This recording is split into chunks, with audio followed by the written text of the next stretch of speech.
البدع والأهواء، أهل البدع العقائدية وأهل البدع السياسية. أنا أقول بيننا وبينكم السلف، بيننا وبينكم الكتب، كان فيقول البدع بيننا وبينكم.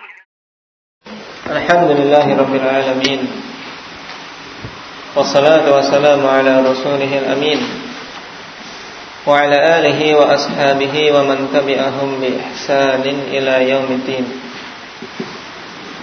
Amma ba'd. Pertemuan yang lalu kita telah menyelesaikan tentang pembahasan dalil-dalil untuk syarat-syarat la ilaha illallah. Pembahasan yang sangat penting, ikhwan fillah, dan hendaknya dalil-dalil tersebut kita hafal, kita pahami, kemudian kita berusaha untuk mewujudkan apa-apa yang ditunjukkan oleh dalil-dalil tadi, agar la ilaha illallah yang kita ucapkan ini betul-betul bermanfaat di dunia maupun di akhirat. Dan pertemuan terakhir berhubungan dengan hadis Abi Musa al-Ash'ari radhiyallahu anhu mengenai permisalan mereka-mereka yang menerima dakwah Rasulullah sallallahu alaihi wasallam. Tayyib, yang ilmu serta petunjuk beliau diibaratkan dengan hujan di sini. Ada berapa golongan yang disebutkan oleh Rasulullah? Indak ya Zakaria. 3 yang pertama,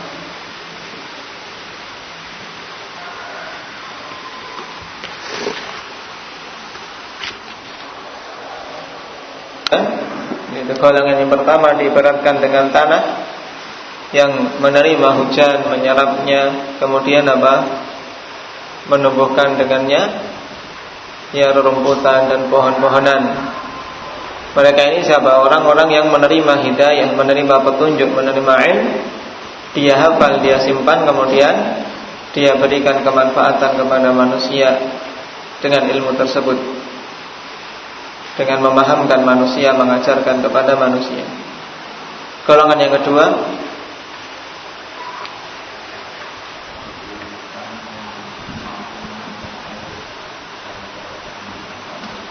nah, seperti tanah yang hanya mampu menampung air saja.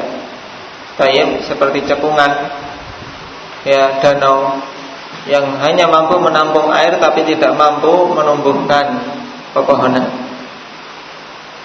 Bisa memberikan kemanfaatan dengan air yang dia simpan, tapi tidak mampu seperti golongan yang pertama. Dan golongan yang kedua ini tetap di atas kebaikan, ikhwan fillah, tapi masih di bawah. Mereka ini adalah penghafal ilmu, tapi yang tidak mampu mengambil istinbat, tidak mampu mengambil istinbat dari hafalan hadisnya dan seterusnya. Dia hanya menyampaikan apa adanya. Dan golongan yang ketiga,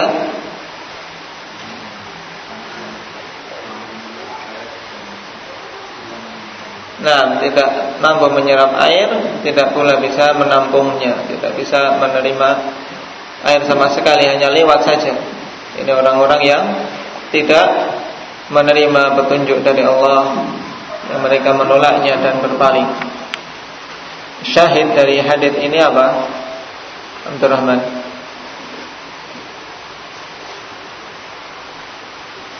Yang menjadi inti dalam hadis yaitu pada lafaz yang terakhir, famathalu man lam yarfa' bidzalika ra'san wa lam yaqbal hudallahi alladzi ursiltu bi. Mereka orang yang tidak menerima petunjuk dari Allah Subhanahu wa taala yang Rasul diutus dengannya. Mereka ini orang-orang yang berpaling. Dan agar menjadi orang yang diridhai oleh Allah, tentunya harus menerima petunjuk dari Allah Subhanahu wa taala. Baik. Berarti dengan ini kita selesai dari pembahasan syurut la ilaha illallah. Kita masuk pada bab yang berikutnya. Setelah kita mempelajari syarat-syarat la ilaha illallah, dan sebelumnya kita telah memahami maknanya. Perkara berikutnya adalah mengenai hal-hal yang akan membatalkan la ilaha illallah, yaitu nawaqidul Islam, pembatal-pembatal keislaman. Dan alhamdulillah pembahasan ini telah kita lewati pada kitab tersendiri. Dan insyaallah taala apa yang disampaikan di sini adalah ibarat dari murajaah serta ringkasan dari apa-apa yang telah lewat, juga untuk menguatkan ikhwanillah. Untuk kita kuatkan terlebih lagi di sini ditambah dengan dalil-dalil yang lebih banyak dari apa-apa yang telah disebutkan dalam matan Nawaqidul Islam yang 10. Baik. Dan tidaklah seorang mengulangi suatu ilmu kecuali mesti dia akan mendapatkan faedah baru. Mesti. Faedah baru itu berupa kekokohan dari ilmu yang telah dia pahami, juga apa? Tambahan faedah dari hal-hal yang dulu belum dia pahami dan ketahui. Dalam belajar di Nawaqidul Islam, khawanibillah, perkara yang penting. Karena banyak manusia terjatuh dalam pembatal-pembatal keislaman tanpa dia menyadari. Baik. Langsung kita masuk pada perkataan muallif rahimahullah, i'lam anna nawaqidul islami 'asyaratun. Ketahuilah bahwasanya pembatal-pembatal keislaman itu 10. Baik. Iqra Abdul Rahman.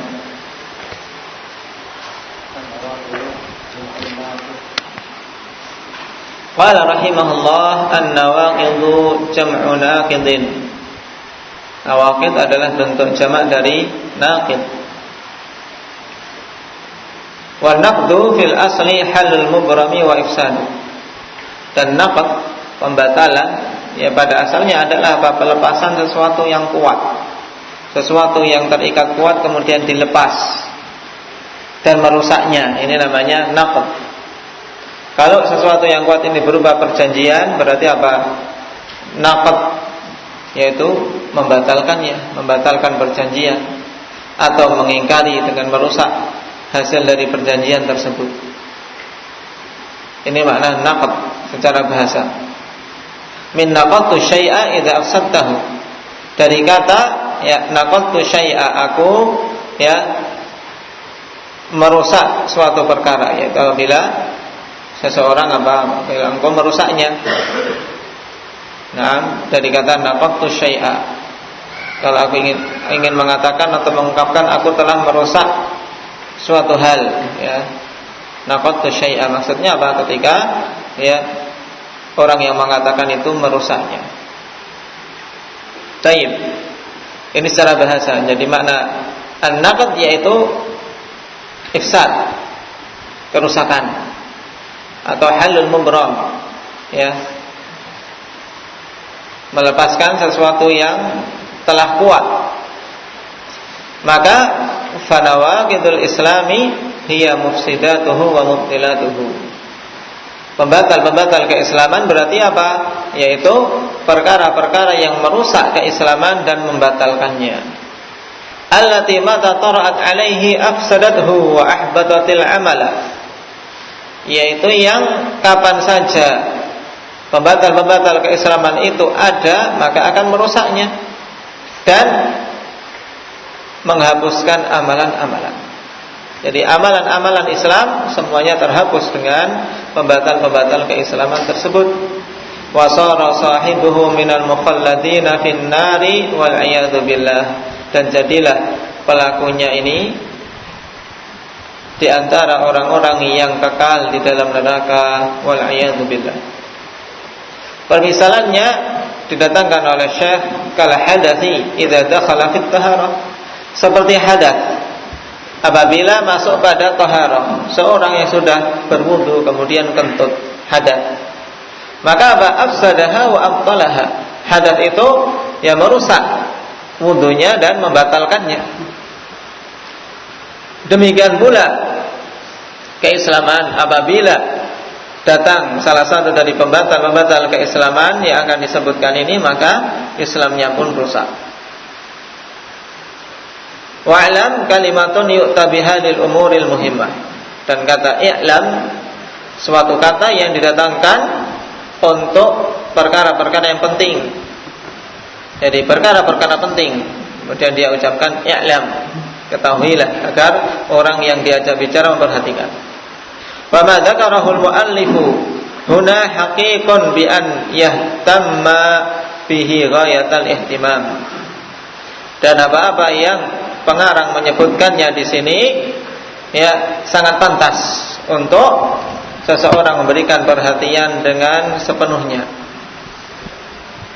Fayajibu ala kulli mukallafin ta'allumuha. Maka wajib atas setiap mukallaf untuk mempelajarinya, mempelajari pembatal-pembatal keislaman. Kenapa? Liyahdhara minha, agar dia berhati-hati dari pembatal-pembatal keislaman tersebut. Wa ya'manal wuqu'u fiha, baik.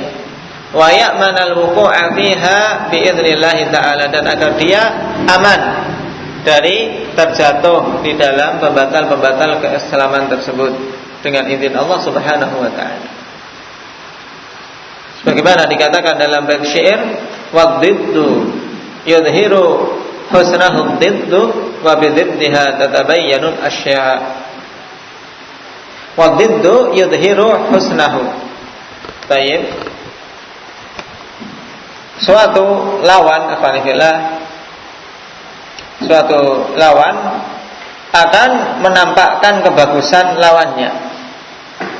Ketika seseorang mempelajari tauhid dan dia mempelajari syirik, maka ketika dia mempelajari syirik akan semakin nampak ya bagusnya tauhid. Wa bididdiha tatabayyanul asya', dan dengan lawannya perkara-perkara itu semakin jelas. Seorang tidak akan bisa mengetahui hakikat tauhid kalau belum mengetahui syirik. Seorang tidak akan mengetahui hakikat sunnah kalau dia tidak mengetahui bid'ah, dan seterusnya.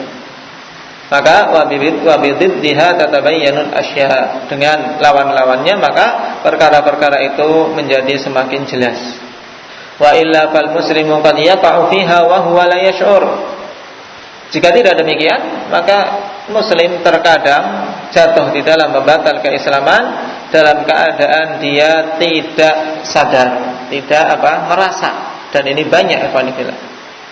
Kama huwa ma'lumun min katsirin mimman yad'il Islam.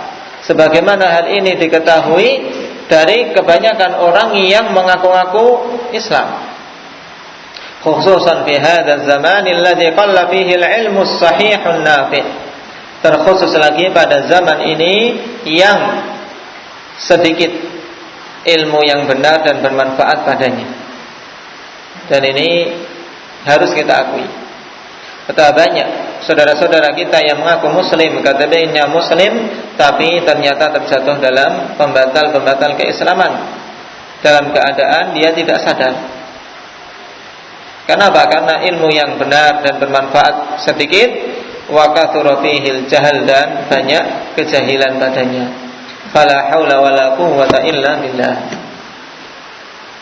Wa qaulu syekhi rahimahullah innaha 'ashratun muraduhu al-mujma' 'alaiha. Dan perkataan Syekh bahwasanya pembatal Islam itu 10, yang beliau maksudkan adalah yang terjadi ijma' atasnya. Dan juga telah kita lewati dalam Nawaqidul Islam, beliau menyebutkan 10 ini yaitu yang paling berbahayanya dan paling banyak manusia terjatuh di dalamnya. Jadi ini 3 alasan. Perkara pertama yaitu mujma' 'alaiha, yang terjadi ijma' atasnya.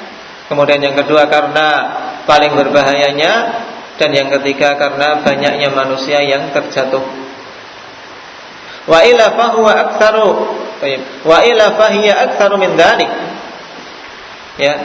Dan jika tidak demikian, hakikatnya pembatal-pembatal keislaman itu lebih banyak dari 10. Kama yadhkuruhul fuqaha'u fi kulli madhhabin fi babi hukmil murtad. Sebagaimana para fuqaha telah menyebutkannya pada setiap madhab-madhab pada bab hukum murtad. Dan murtad yaitu wahwal muslimul ladzi yakfuru ba'dal Islam, yaitu seorang muslim yang kafir setelah keislamannya. Nas'alullah al-afiyah wassalamah lana wa lil muslimin. Kita meminta kepada Allah Subhanahu wa taala al-afiyah wassalamah.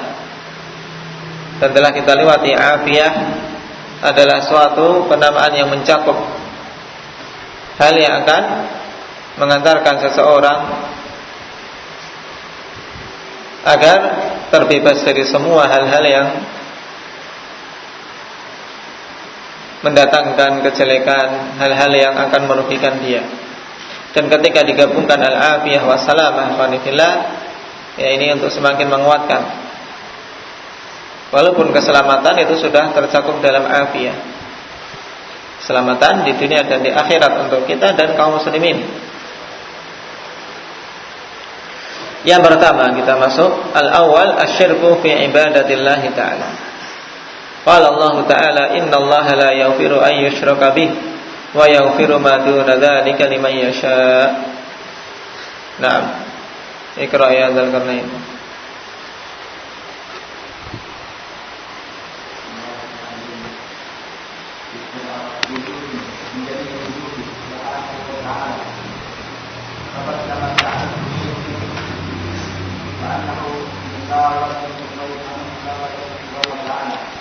Baik. Ibtada rahimahullah ta'ala hadhihi an-nawaqid al-'ashrah bisyirki. Pengarang rahimahullah ta'ala memulai pembatal-pembatal Islam yang 10 ini dengan kesyirikan. Kenapa diawali dari sekian pembatal-pembatal Islam yang 10 yang akan beliau sebutkan diawali dengan syirik? Li'annahu a'dhamu dhanbin usyallahu bih. Dikarenakan kesyirikan merupakan sebesar-besar dosa yang Allah Subhanahu wa taala dimaksiati dengannya. Sebagaimana sabda Rasulullah sallallahu alaihi wasallam, "Ala unabbiukum bi akbaril kaba'ir?" Ya, maukah engkau aku tunjukkan dengan dosa besar yang paling besar? Maka Rasulullah sallallahu alaihi wasallam kemudian menjelaskan, yaitu asyirku billah. Baik. Juga ketika ditanya, ayudzan bin a'dham, apa dosa yang paling besar di sisi Allah Subhanahu wa taala? Rasul menjawab, antaj'ala lillahi niddan wa huwa khalaqak. Engkau menjadikan tandingan bagi Allah padahal Allah itu adalah zat yang telah menciptakan. Wa huwa hadmun lirububiyyah wa tanaqqusun liluluhiyyah. Dan syirik merupakan apa? Hadmun lirububiyyah, yaitu peruntuhan terhadap hak rububiyah Allah Subhanahu wa taala. Meruntuhkan sisi rububiyah Allah dalam artian apa? Tidak menempatkan hak rububiyah bagi Allah Subhanahu wa taala. Padahal Allah yang menciptakan, Allah yang memberikan rezeki dan Allah yang mengatur segala-galanya. Ketika dia mensekutukan Allah dengan selainnya, berarti dia telah apa? Telah mengingkari sisi rububiyah bagi Allah. Wa tanaqqusun lil uluhiyah, dan merupakan bentuk tanaqqus terhadap uluhiyah Allah. Naam, kekurang ajaran dari sisi uluhiyah, karena tentunya hanya Allah lah zat yang pantas untuk disembah. Kenapa diberikan kepada selainnya? Wa su'udzannin bi rabbil alamin, dan merupakan bentuk su'udzan kepada Rabbul alamin. Wa huwa abtalul batil wa adlamul dzulm, dan merupakan perkara yang paling batil dan perkara yang paling zalim. Sebagaimana firman Allah Subhanahu wa taala, ya bunayya la tusyrik billah inna syirka la dzulmun adzim, ketika mengkhabarkan tentang perkataan Luqman kepada anaknya, wahai anakku, jangan engkau mensekutukan Allah, karena sungguhnya kesyirikan itu adalah kezaliman yang besar. Wa akbahul ma'asi, dan kemaksiatan yang paling buruk. Li'annahu yaqtadi taswiyatal makhluqin naqisi bil khaliqil kamili fi jami'il wujuh subhanahu wa ta'ala. Dari sisi mana? Sampai kesyirikan ini merupakan kezaliman yang paling dahsyat dan kemaksiatan yang paling besar, karena kesyirikan berkonsekuensi, konsekuensinya apa? Penyamaan makhluk yang penuh dengan kekurangan dengan Al-Khaliq, zat pencipta yang sempurna pada semua sisinya. Subhanahu wa ta'ala. Ini tentunya apa? Merupakan kezaliman yang sangat dan kemaksiatan yang besar ketika zat yang maha sempurna disamakan dengan makhluk yang penuh dengan cacat dan celah. Wa taqaddama ta'rifu syirki, dan telah lewat pengertian syirik. Wa annahu musawatu ghairillahi billah fima huwa min khasaisillah. Ini harus sudah hafal semuanya. Hakikat syirik ikhwani fillah yaitu musawatu ghairillahi billah. Penyamaan selain Allah dengan Allah. Pada apa? Fima huwa min khasaisillah. Pada apa-apa yang merupakan kekhususan Allah.